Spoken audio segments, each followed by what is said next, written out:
अस्सलाम वालेकुम dear students, आप देख रहे हैं दी मैथ्स गैलरी और मैं आपका ट्यूटर उस्मान अहमद गाजी। हमारा चैप्टर है जी मैट्रिसेस वाला और हमने मैट्रिसेस की अकसाम यानी कि types of matrices, addition, scalar multiplication और मल्टीप्लिकेशन ऑफ टू मैट्रिसेस हमने पढ़ लिया।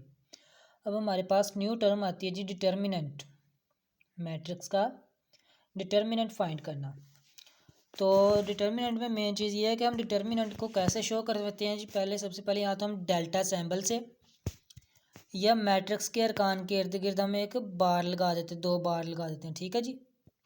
वर्टिकल लाइंस लगा देते हैं एलिमेंट्स के अराउंड, ठीक है। इन दोनों तरीक़ों से हम इसको ज़ाहिर कर सकते हैं। अब डिटर्मिनेंट मालूम कैसे करते हैं? वो ऐसे कि सबसे पहले इसका डायगनल्स और एंटी डायगनल्स हमें मालूम होना चाहिए, या प्रिंसिपल डायगनल्स, मेन डायगनल्स और दूसरे जो प्रिंसिपल के अलावा डायगनल है वो। यानी कि ये 2x2 मैट्रिक्स है। 2x2 मैट्रिक्स का डिटर्मिनेंट फाइंड करने का मेथड और होता है, और 2x2 से जो अबव ऑर्डर का मैट्रिक्स होता है उसका डिटर्मिनेंट फाइंड करने का मेथड कुछ और होता है, ठीक है जी। तो 2x2 का तो इजी है कि ये जो डायगोनल एंट्रीज हैं इनको मल्टीप्लाई करें, ये 2 और -2 को, और 3 और 5 को मल्टीप्लाई करें और इनको माइनस कर दें, ठीक है जी। एग्जाम्पल देखते हैं जी। 1/1 का डिटर्मिनेंट तो वही होता है, ठीक है जी। 1/1 होता है जी। फॉर एग्जांपल एक मैट्रिक्स है, उसमें ये है, इसका डिटर्मिनेंट यही आएगा जो इसका रुकन होता है। The determinant of 1/1 matrix is simply the value of one element contained in matrix, ठीक है जी। और 2/2 का हमने इन वालों को मल्टीप्लाई करवाना है। देखें ये जो आमने सामने इधर क्रॉस मल्टीप्लाई, और इन दो को मल्टीप्लाई करवाना है और इनको क्या कर देना है, बाद में माइनस कर देना है। तो हमारे पास डिटर्मिनेंट आ जाएगा 2/2 मैट्रिक्स का। फॉर एग्जांपल हमारे पास ये है, तो हमने क्या किया, 1 और 4 को मल्टीप्लाई किया और 3 और -2 को मल्टीप्लाई किया और इनको क्या कर दिया, माइनस कर दिया। अब 1 इंटू 4 इजकल टू 4 और 3 इंटू 2 इजकल टू 6, और ये बाहर माइनस था और ये वाला माइनस, ये क्या हो गए, प्लस हो गए। यानी कि 4 + 6 इज इक्वल टू 10। ये माइनस क्या हो गए, प्लस हो गए, ठीक है जी। तो अब कंप्यूटिंग डिटर्मिनेंट ऑफ 3/3 मैट्रिसेस। अब 3/3 मैट्रिसेस का डिटर्मिनेंट फाइंड करना ज़रा मुश्किल होता है, डिफरेंट होता है, मुश्किल नहीं होता, डिफरेंट होता है, ठीक है जी, और लेंथी प्रोसेस है। अब हमें पता है कि अरकान जो एलिमेंट्स होते हैं किसी भी मैट्रिक्स के, किसी भी कॉलम के अरकान होते हैं, उनको हम छोटी ABC से डिनोट करते हैं। और ये जो 1 1 1 2 1 3 शो हो रहा है ना, ये दरअसल इनकी पोजीशन को शो करता है। फॉर एग्जांपल ये A11 है, ये कह रहा है पहली रो और पहला कॉलम। ये A12 है, ये पहली रो और दूसरा कॉलम है। ये A13 है, ये पहली रो और तीसरा कॉलम है, ठीक है जी। पहला हिस्सा हमें पता है कि क्या होता है, M होता है, दूसरा N होता है। M शो करता है रोज़ को, N शो करता है कॉलम्स को। ये मेन चीज़ें हैं जी समझने वाली। अब इसका डिटर्मिनेंट कैसे फाइंड करते हैं जी, उसका भी प्रोसेस है। सबसे पहला प्रोसेस है diagonal method, using diagonal method. उसमें क्या करते हैं जी, आपने मैट्रिक्स सारे का सारा लिख लिया और बाद में जो पहले 2 कॉलम है ना, ये देखें, एक ये वाला कॉलम और एक ये वाला कॉलम, इसे बाहर एज इट इज़ लिख देना है, ब्रैकेट्स के बगैर। फिर आपने क्या करना है, ये जो डायगोनल्स बन रहे हैं ना, एक ये वाला डायगोनल, ये एरो लगाए हुए हैं, दूसरा ये वाला, तीसरा ये वाला, इन तमाम एलिमेंट्स को A11 multiply by A22 multiply by A33 इसको मल्टीप्लाई करना है। फिर प्लस कर देना इस वाले को मल्टीप्लाई करवा के, फिर प्लस करना इन वालों को मल्टीप्लाई करवा के, यानी कि इन तीनों डायगोनल्स का प्रोडक्ट करके ना एलिमेंट्स का, तो जमा कर देना, तीनों डायगोनल्स के प्रोडक्ट को ऐड कर देना। फिर ये जो उलट वाले डायगोनल्स हैं ना, इसके अपोजिट इन वाले डायगोनल्स को इन बाकी सम में से माइनस कर देना, ठीक है जी। देखें जी, इसकी एग्जांपल भी देख लेते हैं। ये देखें, ये फार्मूला ये है। ये फार्मूला अगर आपसे कोई पूछ ले तो आपने ये फार्मूला याद रखना, नहीं तो आपने डायगोनल बनाने हैं। देखें फॉर एग्जांपल ये वाला मैट्रिक्स है, इसके हमने पहले दोनों डायगोनल्स ये लिख लिए, फिर हमने क्या किया, ये डायगोनल है, इसके एलिमेंट्स को मल्टीप्लाई करें। 3 इंटू 2 इंटू 1 क्या आता है, 3। ये देखें 3 इंटू 2 इंटू 1 3 आ गया। फिर ये दूसरे वाला 1 इंटू 4 इंटू 3, फिर ये तीसरे वाला डायगोनल 2 इंटू -1 इंटू -2। ये हो गए, सारे के सारे जमा हो गए। अब इनको तीनों को जमा करने के बाद हमने पहले वालों में से माइनस कर देना। ये अगर आप देखें, इसका आप ब्रैकेट ये ओपन कर दें तो अंदर वाले साइन चेंज हो जाएंगे, तो हमारे पास यही वाला फार्मूला बन जाएगा कि पहले 3 जमा कर देने, बाकी 3 क्या कर देने, उनमें से माइनस कर देने, ठीक है जी, फार्मूला वही है। अब हमारे पास 3 × 2 × 2 देखें, फिर -2 × 4 × 3 और 1 × -1 × 1। ठीक है जी, तो ये जो 3 डायगोनल्स हैं इनको जमा प्रोडक्ट करके इनके एलिमेंट्स को फिर जमा करना है और फिर पहले में से माइनस कर देना, तो आपके पास डिटर्मिनेंट आ जाएगा। ये एक पहला तरीका हो गया जी हमारे पास। अब दूसरा तरीका क्या है जी हमारे पास, वो है डिटर्मिनेंट मालूम करने के बाद माइनर मालूम करने के बाद और को फैक्टर मालूम करने के बाद हम इसको डिटर्मिनेंट में लिख सकते हैं। अब माइनर क्या होता है और को फैक्टर क्या होता है? देखिए जी, माइनर ऑफ एन एलिमेंट, अब हर एलिमेंट का जो 3/3 4/4 जितना भी हमारे पास मैट्रिक्स होता है ना, 2 ऑर्डर से अबव जितना भी मैट्रिक्स होते हैं उनके हर एलिमेंट का हम डिटर्मिनेंट फाइंड कर सकते हैं। तो उसको हम कह देते हैं माइनर, यानी कि छोटा डिटर्मिनेंट। कैसे? हमने 1 का डिटर्मिनेंट फाइंड करना है ना, तो हम क्या करेंगे, 1 से रिलेटेड ये रो छोड़ देंगे और ये कॉलम छोड़ देंगे, तो हमारे पास ये देखिए 2/2 का बच गया एक मैट्रिक्स। तो हम क्या करेंगे, इस 2/2 का डिटर्मिनेंट फाइंड करेंगे और 1 के साथ क्या कर देंगे, मल्टीप्लाई कर देंगे। ठीक है जी, तो ये होता है जी माइनर मालूम करने का तरीका। फॉर एग्जांपल यहाँ से माइनर ऑफ 6, हमने 6 का मालूम करना। देखें 6 वाला हमने कॉलम भी छोड़ दिया और 6 वाली हमने रो भी छोड़ दी, तो कौन सा कॉलम बचा हमारे पास, 1 2 7 और 8। देखें इसका डिटर्मिनेंट फाइंड किया तो हमारे पास डिटर्मिनेंट क्या आ रहा है, -6। ठीक है जी, तो ये होता है माइनर मालूम करना। अब को फैक्टर क्या होता है जी, को फैक्टर में हमने उस एलिमेंट को भी साथ में मल्टीप्लाई करवा देना होता है जिसका हमने माइनर मालूम किया, और साथ में हमने सैम्बल भी, यानी कि ये -1 की पावर i+j। अब i+j क्या है, जे जो हमने पढ़े थे ना जी, किधर गए, ये जो हमने एलिमेंट्स की पोजीशंस पढ़ी थी, A11 A12, इनमें से जो पहला है वो i है और दूसरे वाला क्या है, j है। ठीक है, अगर A11 है तो इसमें i की वैल्यू भी 1 है और j की वैल्यू भी 1 है। अगर A12 है तो इसमें i की वैल्यू 1 है, j की वैल्यू 2 है। ठीक है जी, देखिए जी, समझने वाली चीज़ें ये हैं। फिर आपके पास एक्सरसाइज का जो सोल्यूशन होगा ना, वो आपके पास सोल्यूशन पड़ा होगा और आपको सॉल्व करना आ जाएगा। ये समझने वाली चीज़ों पे टाइम लगता है ज़्यादा, तो अच्छे से समझ लीजिए करें। ठीक है जी, इसके बाद ये होता है जी को फैक्टर। माइनर को हम कैपिटल M से शो करवा देते हैं, ये देखें, और साथ में हमने जिस एलिमेंट का माइनर फाइंड करना उसकी पोजीशन नोट करवा दें M के साथ। फॉर एग्जांपल 6 में सेकंड रो थी और थर्ड कॉलम था, तो हमने लिख दिया साथ में 2 3। ठीक है जी, तो ये 6 का माइनर आ गया। अब को फैक्टर में हमने क्या करना है, माइनर मालूम किया, उसको किसके साथ मल्टीप्लाई करवाना है, -1 की पावर i+j के साथ। ठीक है जी, ये आ जाएगा इसका को फैक्टर, ये देख सकते हैं आप, -1। ये किसका को फैक्टर है जी, फॉर एग्जांपल aij 2 3 5 6 2 3 5 6 और 3+1 थर्ड रो फर्स्ट कॉलम, ये 7 का जी इन्होंने को फैक्टर फाइंड किया। ठीक है जी, 7 थर्ड रो थी, फर्स्ट कॉलम था। देखें i की वैल्यू 3 और j की वैल्यू 1 जमा कर दिया तो -1 की पावर 4, तो इसके साथ सैम्बल कौन सा आएगा, प्लस का। बाकी इसकी रो भी छोड़ दी, कॉलम भी छोड़ दिया, तो ये वाला मैट्रिक्स बचा। इसका डिटर्मिनेंट क्या आ रहा है जी हमारे पास, 3 -3 आ रहा है। ठीक है जी, तो ये इसका क्या हो गया, को फैक्टर हो गया। अब कह रहा है कि फाइंड को factors of all elements of a के तमाम एलिमेंट्स के को फैक्टर्स मालूम करें। ठीक है जी, तो क्या करना है जी, सबसे पहले हम 3 का को फैक्टर मालूम करेंगे, तो इसकी रो भी छोड़ देनी है, इसका कॉलम भी छोड़ देना है, और हमारे पास ये छोटा सा मैट्रिक्स बचेगा। इसका डिटर्मिनेंट फाइंड करना है, और -1 की पावर में हम कहाँ पे जाएंगे, 3 की पोजीशन क्या है, A11, ऐसा ही है। तो i की वैल्यू भी 1, j की वैल्यू भी 1, तो यहाँ पे देखिए 1+1 आ गया, तो -1 की पावर 2 हो जाएगा। तो -1 की पावर जब इवन होती है तो हमारे पास जवाब +1 आता है, जब ऑड होती है तो हमारे पास जवाब -1 आता है। तो इसका डिटर्मिनेंट हमारे पास को फैक्टर क्या आ गया, 10। इसी तरह इस वाले 1 का हमने फाइंड करना है, 1 का हमने को फैक्टर फाइंड करना है, तो इसकी ये वाली हमने रो भी छोड़ देनी और ये वाला कॉलम भी छोड़ देना। तो हमारे पास 2 एंट्रीज ये और 2 एंट्रीज ये आ गई, इनका एक कॉलम बन गया।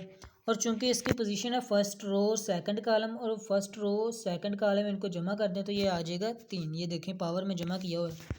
ठीक है जी, तो -1 की पावर 3 ऑड पावर आ रही, तो इसका आंसर -1 आ जाएगा। देखें -7 में मल्टीप्लाई हो रहा है, और डिटर्मिनेंट जो लिया हमने वो -13 था, माइनस माइनस प्लस 13 हो गया। ठीक है जी। इसी तरह आपने बाकियों के भी फाइंड कर लेने। उम्मीद है आपको यहाँ तक समझ आ गई होगी। आप बाकी एलिमेंट्स के भी कोफैक्टर्स मालूम कर सकते हैं। अब ये कोफैक्टर्स कहाँ यूज़ होंगे? देखिए जी, हमने इन्वर्स पढ़ना है ना, जब डिटर्मिनेंट्स के बाद जब हमने मैट्रिक्स का इन्वर्स फाइंड करना, वहाँ पे यूज़ होगा। 2/2 का तो आपने डिटर्मिनेंट इजीली फाइंड कर लिया करना है, लेकिन 3/3 के लिए आपको ये देखना पड़ेगा। अब देखें, एक्सरसाइज आती है जी हमारे पास। इसके सबसे जो पहले 6 क्वेश्चन है ना, इन एक्सरसाइज 1 to 6, यहाँ पे आपने लिखा ना एक्सरसाइज 1 to 6। ठीक है जी। हमने एवेल्यूएट करने हैं जी डिटर्मिनेंट्स ऑफ फॉलोइंग 2/2 मैट्रिसेस।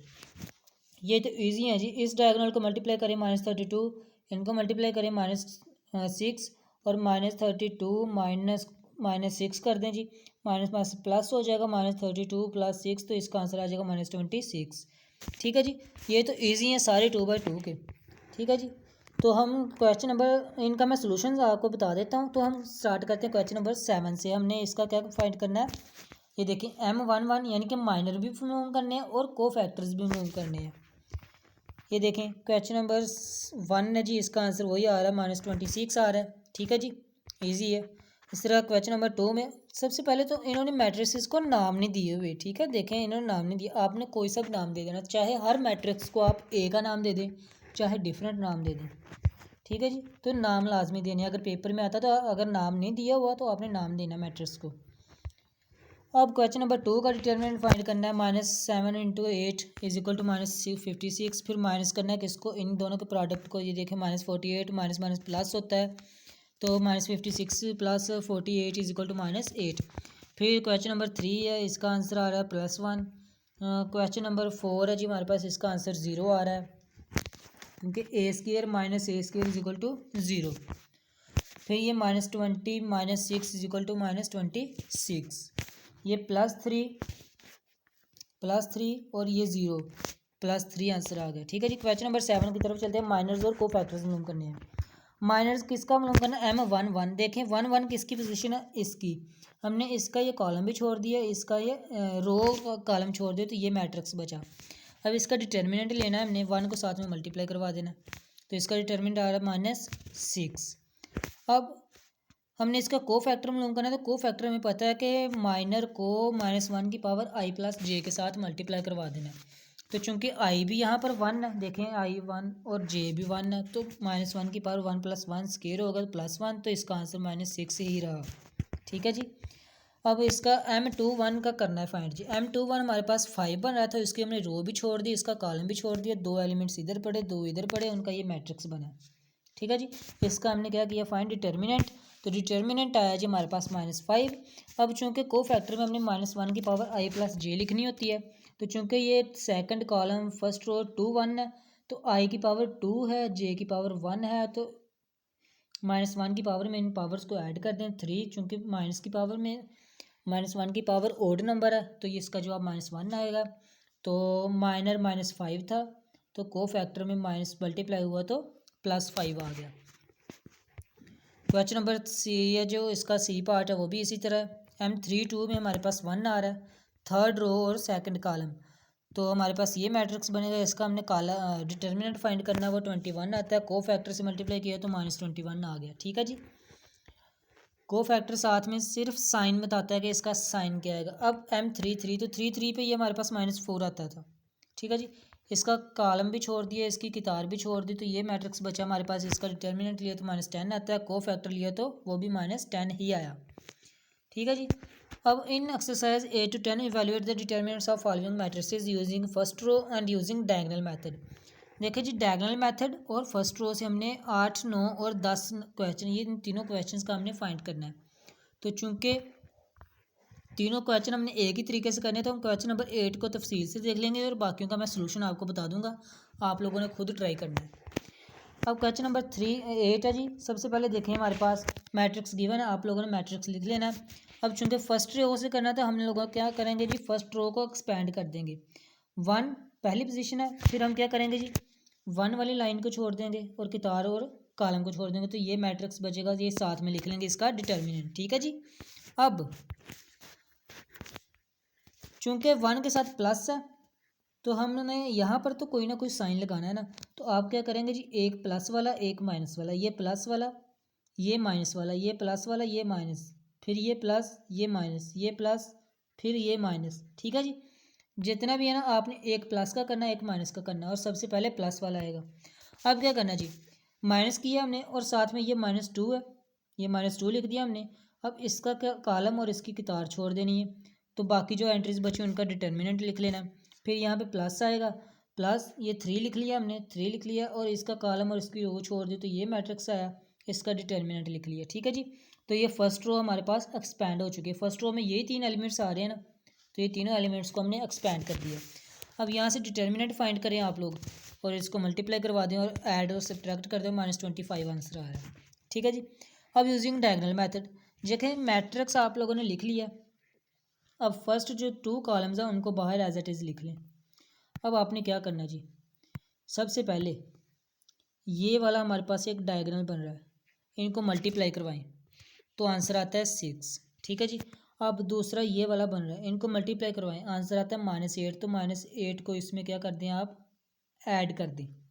ठीक है जी, अब ये तीसरा डायगोनल है, इनको मल्टीप्लाई करवाएं, 3 3 ज़ा 9 और 3 2 ज़ा 9 2 ज़ा 18, और माइनस माइनस प्लस, तो आ रहा है प्लस का 18, इसको भी ऐड कर दें, यानी कि ये तीनों हमने क्या कर दिए, ऐड कर दिए।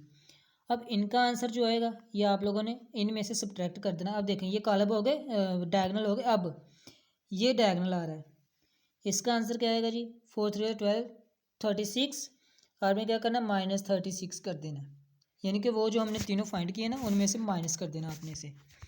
फिर 3 इंटू 1 ये आता है -3, इसको भी आपने माइनस करना तो ये +3 हो जाएगा। ठीक है जी, फिर ये थर्ड डायगोनल आता है। ठीक है, इनको मल्टीप्लाई करके आपने माइनस कर देना।